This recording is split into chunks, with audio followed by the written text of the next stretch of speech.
Good day, everyone. I almost didn't make it on this stage today. The process that it took to get here was full of setbacks and challenges, especially in my first semester. And while I was surrounded by people physically, mentally, I felt isolated in my struggle. I had at a point where I didn't think that my presence mattered. Things will move on, times will pass, and I could just step back. One person in a sea of faces wouldn't make that much of a difference as far as I was concerned. That was until an instructor stuck his head out of his office and stopped me while I was cleaning my toolbox out. He called me by name. When I had informed him that I was taking a leave of absence, he rebutted that he expected to see me back in the year, and then if he didn't, he would come looking. It was like I was snapped out of a trance.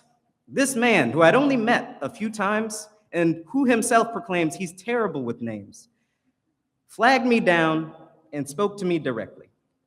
Something so minute and short-lived in the grand scheme of things really reframed my focus. And I just want to shout out that man, Mr. Flunder. I want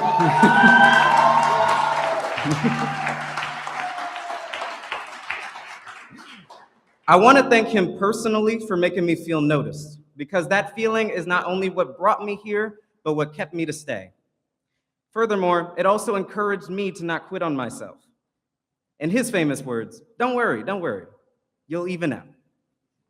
Among all his little catchphrases, despite whether or not I understood them at the time, they were all equally meaningful because I knew that his voice was the last thread of hope that kept our class from falling into complete hopelessness.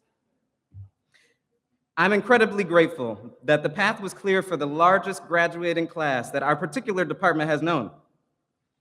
To phrase a poignant phrase he said to me, "You came here to learn, so are you going to or not?" That simple phrase instilled a great lesson that I think could translate to every single experience. Nothing worth doing is ever going to be simple, but if it isn't challenging, then there wouldn't be anything to be gained. Building your skills is like building a muscle, and if you have the opportunity to flex it, you should keep pushing. Further on that point, it reminds me of a Haitian proverb that really sticks with me.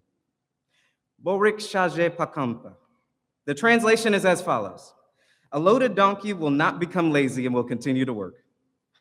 And the translation, while in English may seem silly, it's the message beyond those words at face value that I wish to impart to all of you. No one is going to do the work for you. Your life is your own, and you must shape it with your own hands.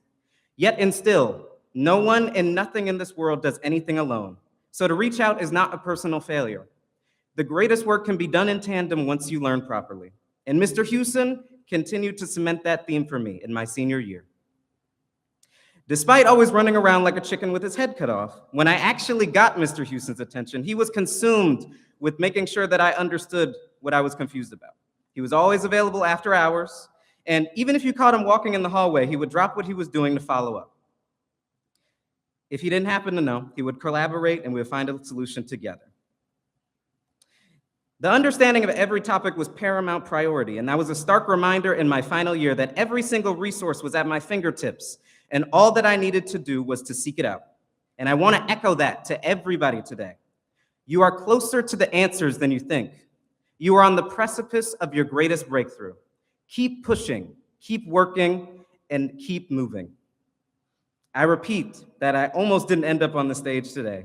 No matter how much uplifting or access to assistance I had, I still had to make that final push to work. And so did all of you.